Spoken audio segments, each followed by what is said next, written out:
ఈరోజు నేను pool makhana curry చేశానండి. రెస్టారెంట్ స్టైల్లో చేశాను. ఎలా చేయాలో చూపిస్తానండి. చూడండి, బాగొచ్చింది. పూల్ మఖానా తీసుకొని డ్రై రోస్ట్ చేసుకోవాలి. మీడియం ఫ్లేమ్లో పెట్టుకొని డ్రై రోస్ట్ చేయాలండి. చేసిన తర్వాత ఒకటి పూల్ మఖానా తీసుకొని ఇలా ఒత్తి చూడాలండి. క్రిస్పీగా ఉండాలి.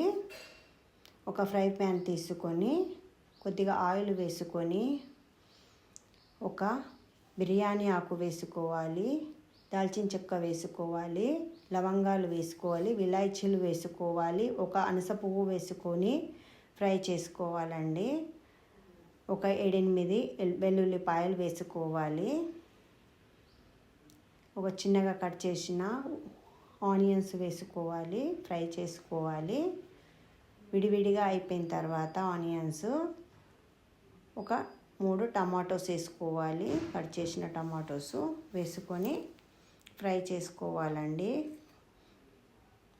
ఒక 7-8 కాజులు వేసుకోవాలి. వేసుకొని కలుపుకొని మూత పెట్టుకొని ఆవిరితోటి ఉడకనిచ్చుకోవాలి. చూడండి, ఇలా దగ్గరకు వచ్చిన తర్వాత ఒక గిన్నెలోనికి తీసేసుకోవాలి. ఒక చిన్న గిన్నె తీసుకొని కారము, ఉప్పు, పసుపు, ధనియా పౌడర్ వేసుకొని కలుపుకొని కొద్దిగా వాటర్ వేసుకుంటూ పేస్ట్ లాగా కలుపుకోవాలి. చూడండి, ఇలా ఉండాలి. పేస్ట్ లాగా కలుపుకోవాలి. మనం ఫ్రై చేసుకున్న ఆనియన్స్, టమాటోస్ని జార్లోనికి వేసుకొని గ్రైండ్ చేసుకోవాలండి. పేస్ట్ లాగా ఉండాలి, మెత్తగా ఉండాలండి. ఒక ఫ్రై ప్యాన్ తీసుకొని తగినంత ఆయిల్ వేసుకొని జీలకర్ర, సాజీరా వేసుకోవాలి. మనము కారం, ఉప్పు పేస్ట్ ఉంది కదండి, అది వేసుకొని కలుపుకోవాలి.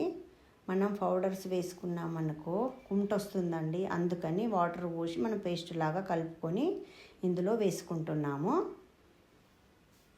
మనము గ్రైండ్ చేసుకున్న ఆనియన్స్, టమాటో పేస్ట్ ఉంది కదండి, అది వేసుకొని కలుపుతూ ఫ్రై చేసుకోవాలండి. కొద్దిగా ఆయిల్ వచ్చే వరకు ఫ్రై చేయాలి. కొద్దిగా కస్తూరి మేతి వేసుకోవాలి. వేసుకొని కలుపుకోవాలండి. మూత పెట్టుకొని కొద్దిగా ఆవిరితోటి ఉడకనిచ్చుకోవాలి. ఆయిల్ వచ్చే వరకు ఉడకనిచ్చుకోవాలండి. తగినంత వాటర్ వేసుకొని కలుపుకోవాలండి.